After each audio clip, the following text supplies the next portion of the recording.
Hello students, देखिए मैंने दो चैप्टर पहले ही पूरे कर लिए हैं। पॉवर्टी एंड जो इकोनॉमिक्स की बेसिक इन्फॉर्मेशन के बारे में फर्स्ट चैप्टर था, तो ये हमारा थर्ड चैप्टर है पब्लिक फाइनेंस फिस्कल पॉलिसी के बारे में। तो इसमें जो फिस्कल पॉलिसी है ये सब कुछ गवर्नमेंट ही निर्धारित करती है। दो टाइप की पॉलिसी होती है, अगर आपने बेसिक पढ़ा हो तो monetary policy and fiscal policy. तो मॉनेटरी पॉलिसी को आरबीआई आपका गवर्न करता है और फिस्कल पॉलिसी को मॉनिटर जो करते हैं और गवर्न वो करती है गवर्नमेंट। तो हम इसके पे सबसे पहले मैं आपको इंट्रोडक्शन दे देती हूँ कि हम इसके अंदर क्या क्या पढ़ेंगे। तो फिस्कल पॉलिसी में हम पढ़ेंगे expansionary versus contractionary fiscal policy, pro cyclical versus counter cyclical fiscal policy. ये नाम थोड़े आपको हो सकता है हार्ड लगे शुरू में पढ़ने में। देखिए मैं आप बहुत बेसिक नहीं पढ़ा रही हूँ, वो आप ल्यूसेंट से या आप 11वीं 12वीं के एनसीईआरटी की बुक से या आप एक संदीप गर्ग की बुक आती है तो आप उससे भी पढ़ सकते हैं। बहुत ही बेसिक इन्फॉर्मेशन, मेरी जो इन्फॉर्मेशन है ये एक तरीके से रिवीजन है ताकि UPSC prelims, UPPSC, HPSC prelims के लिए आपको ये हेल्पफुल रहे और आपका इजीली रिवीजन हो जाए और आपको बहुत कम टाइम में, बहुत कम इन्फॉर्मेशन में मैं आपको बहुत ही क्वालिटेटिव एजुकेशन दे पाऊँ। इसके बाद देखिए पढ़ेंगे हम बजट के बारे में। बजट में कॉन्स्टिट्यूशनल प्रोविजंस क्या हैं, बजट प्रोसेस इन इंडिया और टाइप्स ऑफ फंड्स के बारे में। इसके बाद कंपोनेंट्स ऑफ बजट हम पढ़ेंगे। इसमें revenue versus capital receipts, revenue versus capital expenditure और इफेक्टिव कैपिटल एक्सपेंडिचर। इसके बाद पढ़ेंगे हम टाइप्स ऑफ डेफिसिट्स, यानी कि जो घाटा होता है ना, घाटा डेफिसिट्स, उसके क्या क्या टाइप होते हैं। Revenue deficit, effective revenue deficit, budget deficit, physical deficit और प्राइमरी डेफिसिट।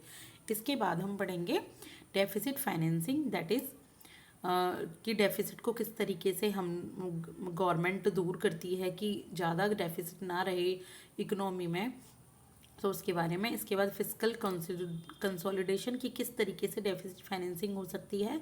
इसके बाद हम पढ़ेंगे total liabilities, public debt, borrowing power of central states, key trends, ways and means advances. इसके बाद पढ़ेंगे हम public account liabilities, small saving schemes, extra budgetary resources and 15th finance commission और डिसइन्वेस्टमेंट के बारे में। ये 9 इसमें आपके पॉइंट्स हैं जिसके बारे में हम पढ़ने जा रहे हैं। ये बहुत डिटेल में नहीं है। देखिए ये नोट्स बहुत ही सिंपल और बहुत ही सॉलिड नोट्स हैं, बहुत इजीली आपको समझ में आ जाएंगे अगर आपको थोड़ी भी बेसिक इन्फॉर्मेशन है। और नहीं है तो आप एक बार फिर भी सुनिए, 2 बार सुनिए, 3 बार सुनिए। इजीली कुछ चीज़ें हमारे दिमाग में अपने आप आने लगती हैं। जैसे जैसे हम आगे पढ़ने लगते हैं ना, तो पिछली चीज़ें हमें और जल्दी समझ आने लगती हैं, ऐसा ही होता है। तो इसके बाद नेशनल इन्वेस्टमेंट फंड, तो ये देखिए आपका इंट्रोडक्शन है जो मैंने अभी आपको दिया है। इसके अंदर हम सबसे पहले हम फर्स्ट इज फिस्कल पॉलिसीज़ के बारे में पढ़ेंगे। तो फिस्कल पॉलिसी क्या होती है, तो पहले मैं आपको थोड़ी सी इन्फॉर्मेशन दे देती हूँ। देखिए फिस्कल पॉलिसी क्या होती है, action of the government which uses its tools of revenue and expenditure to undertake various functions is known as fiscal policy. fiscal policy government के वो एक्शंस होते हैं जहाँ पर वो जितना भी उनके पास रिवेन्यू है, यानी कि जितना पैसा उनके पास आया है और जितना वो पैसा खर्च करेंगे, तो किस तरीके से वो सारा खर्च होगा, किस तरीके से वो पैसा आएगा, तो इन सब के बारे में जो वेरियस फंक्शंस कोई भी गवर्नमेंट करती है उसको कहते हैं फिस्कल पॉलिसी। ये फिस्कल पॉलिसी जो है वो आपका, देखिए मैं बताती हूँ आपको, रिवेन्यू एंड एक्सपेंडिचर के बारे में आपको बताया गया है। तो रिवेन्यू आप समझते होंगे कि वो जो पैसा होता है जो गवर्नमेंट के पास आता है। एक्सपेंडिचर वो जो गवर्नमेंट कुछ पॉलिसीज़ बनाती है, खर्च करती है, सैलरीज प्रोवाइड करती है from the consolidated fund of India. तो ये आपका जितनी भी फंक्शंस होते हैं ये फिस्कल पॉलिसी के अंदर होते हैं। अब फंक्शन क्या क्या होते हैं जिससे फिस्कल पॉलिसी बनती है, तो ये देखिए, first is allocation function, second is redistribution function, third is stabilization function. तो एलोकेशन फंक्शन क्या होता है, एलोकेशन फंक्शन होता है कि रिसोर्सेज का प्रॉपर यूज़ करना, यानी कि जो आपके पास प्रॉपर पैसा है, जो धन है, जो आपके ने डायरेक्ट टैक्स या जो रिवेन्यू है उसका प्रॉपर यूज़ करना, ताकि किसी भी इकोनॉमी में बहुत अच्छे तरीके से गुड्स और सर्विसेज का प्रोडक्शन हो। यहाँ पे गुड्स और सर्विसेज कोई नॉर्मल वन गुड्स और सर्विसेज नहीं है, ये आपका रोड, कंस्ट्रक्शन, कोई बिल्डिंग असेट्स, बहुत कुछ है। तो इसमें आपके रिसोर्सेज को एलोकेट किया जाता है। इसमें एग्जाम्पल क्या क्या हैं देखिए, पब्लिक गुड्स जैसे कि डिफेंस, मेरिट गुड्स जैसे कि स्कूल हॉस्पिटल्स, जैसे कि डिफेंस के लिए पैसा खर्च किया जाता है और स्कूल के लिए, हॉस्पिटल के लिए, और कुछ स्ट्रेटेजिक सेक्टर्स के लिए भी, बैंकिंग और ट्रांसपोर्ट के लिए भी। तो यहाँ पर एलोकेशन किया जाता है फंड का, इसको कहते हैं एलोकेशन फंक्शन जो गवर्नमेंट करती है।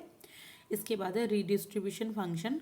तो जो रीडिस्ट्रीब्यूशन फंक्शन होता है वो क्या होता है, वो देखिए जिस तरीके से आपके पास टैक्सेस का पैसा आता है या और भी तरीके से आपके पास रिवेन्यू जनरेट होता है, तो इसी रिवेन्यू को आप रीडिस्ट्रीब्यूटेड करते हो।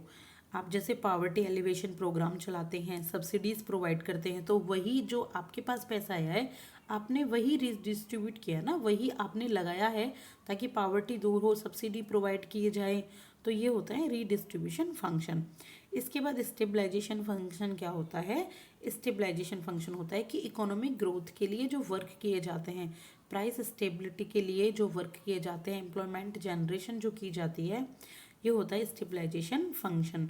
तो तीन टाइप के ये फंक्शन को परफॉर्म करती है फिस्कल पॉलिसी ये गवर्नमेंट। इसके बाद हम टाइप्स पढ़ेंगे फिस्कल पॉलिसी के। तो दो प्रकार की फिस्कल पॉलिसी होती है, first is expansionary, second is contractionary.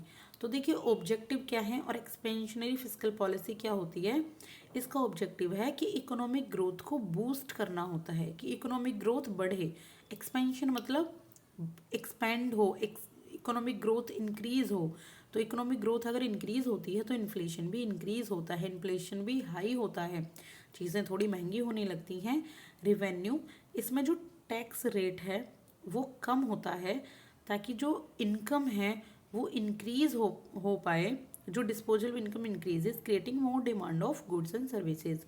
इसमें क्या होता है कि इकोनॉमिक ग्रोथ अगर हमें बढ़ानी है तो हमें पर्सनस की, हमारी जो जनता है, हमारी जो पॉपुलेशन है, उनकी हमें परचेसिंग पावर पैरिटी भी बढ़ानी होगी कि वो ज़्यादा से ज़्यादा सामान खरीद पाएँ। तो उनकी इनकम सामान खरीदने में जाती है, तो सामान अगर वो ज़्यादा खरीदते हैं परचेसिंग पावर पैरिटी बढ़ती है, प्रोडक्शन का पैसा बहुत ज़्यादा आता है। जब प्रोडक्शन का पैसा बहुत ज़्यादा आता है तो लोग टैक्स भरते हैं, तो इसी तरीके से इकोनॉमिक ग्रोथ होती है और इन्फ्लेशन भी होता है और इसमें एक्सपेंडिचर इंक्रीज होता है। ठीक है, ये है एक्सपेंशनरी फिस्कल पॉलिसी। अब हम पढ़ेंगे कॉन्ट्रैक्शनरी फिस्कल पॉलिसी के बारे में। इसमें देखिए प्राइस स्टेबिलिटी को मेंटेन किया जाता है। इसमें ये किया जाता है कि इन्फ्लेशन कम हो। इन्फ्लेशन कम होती है तो देखिए इकोनॉमिक ग्रोथ भी कम होती है, चीज़ों के दाम गिरते हैं, थोड़े कम होते हैं, तो ये कॉन्ट्रैक्शनरी होती है। टैक्स रेट जो होता है इसमें हाई कर दिया जाता है। हाई टैक्स रेट करेंगे तो लोगों के पास पैसा कम होगा, जिससे उनकी परचेजिंग पावर पैरिटी थोड़ी घटेगी, तो इन्फ्लेशन कम आएगा, चीज़ों के दाम थोड़े से कम होंगे क्योंकि वो लोग खरीदना कम कर देंगे ना, डिमांड कम हो जाएगी। तो इसमें क्या होता है, ये गुड्स और सर्विसेज की डिमांड इसमें घट जाती है और ये इसमें जो एक्सपेंडिचर होता है वो डिक्रीज होता है। तो ये हैं टाइप्स ऑफ फिस्कल पॉलिसी के। इसके बाद हम पढ़ेंगे pro cyclical versus counter cyclical fiscal policy. देखिए ये आपने भी ऊपर पढ़ा, नाम थोड़े कठिन लग रहे हैं लेकिन है ना कितना ही सिंपल, एक्सपेंशनरी और कॉन्ट्रैक्शनरी। तो अब ये देखिए pro cyclical versus counter cyclical fiscal policy, ये भी बिल्कुल सिंपल है। तो साइक्लिकलिटी क्या होती है, ये वो फिस्कल पॉलिसी होती है जहाँ पे अगर आपका एक्सपेंडिचर बढ़ता है, यानी कि अगर आपकी इकोनॉमी में ग्रोथ आती है तो सेम आपकी जो जैसे आपकी इकोनॉमी में ग्रोथ आती है तो आपका इन्फ्लेशन इकोनॉमी, एक second, cyclicality of the fiscal policy refers to a change in direction of government expenditure and taxes based on economic condition और the fluctuation in economic growth. हाँ, साइक्लिकलिटी सबसे पहले देखिए ये एक चेंज होता है कि जैसे जैसे गवर्नमेंट एक्सपेंडिचर करती है इकोनॉमी में तो किस तरीके से इकोनॉमी की ग्रोथ में चेंज आता है। तो अगर एक्सपेंडिचर ज़्यादा होगा तो इकोनॉमिक ग्रोथ किस तरीके से बढ़ेगी या घटेगी, तो ये आपका ये होती है साइक्लिकलिटी, घटना या बढ़ना। अब देखेंगे हम प्रो साइक्लिकल क्या होता है। तो प्रो साइक्लिकल फिस्कल पॉलिसी क्या होती है, जब कोई भी गवर्नमेंट है वो एक्सपेंशनरी होती है गुड टाइम्स में और कॉन्ट्रैक्शनरी हो जाती है रिसेशन में। समझ गए आप, यानी कि अगर कोई भी गवर्नमेंट है अगर वो ज़्यादा पैसा खर्च कर रही है, एक्सपेंशनरी हो रही है, इकोनॉमिक ग्रोथ को बढ़ा रही है अच्छे टाइम में, जब उनके पास अच्छा पैसा है, और अगर वो रिसेशन के दौरान थोड़ा सा कॉन्ट्रैक्शनरी यानी कि ये वाली फिजिकल पॉलिसी अपना रही है तो उसको हम कहते हैं प्रो साइक्लिकल फिजिकल पॉलिसी। और काउंटर साइक्लिकल फिजिकल पॉलिसी क्या होती है? ये वो स्टेप होते हैं जो गवर्नमेंट बिजनेस साइकिल के अगेंस्ट लेती है, यानी कि गुड टाइम्स में वो एक्सपेंशनरी ना होकर कॉन्ट्रैक्शनरी हो रही है और रिसेशन में वो एक्सपेंशनरी होती है, तो उसको हम कहते हैं काउंटर साइक्लिकल फिजिकल पॉलिसी। तो आप प्लीज़ भी इस वीडियो को दोबारा सुनिएगा, दोबारा समझिएगा। अगर मेरे से पढ़ाने में कोई दिक्कत हुई हो या कोई परेशानी, मैं थोड़ा बहुत बीच में अगर कोई प्रॉब्लम आई हो तो मैं आगे उसको ज़रूर इम्प्रूव करूँगी। Thank you so much, please like and subscribe. और मैं इसके नेक्स्ट पार्ट जल्दी ही अपलोड करूँगी। Thank you so much.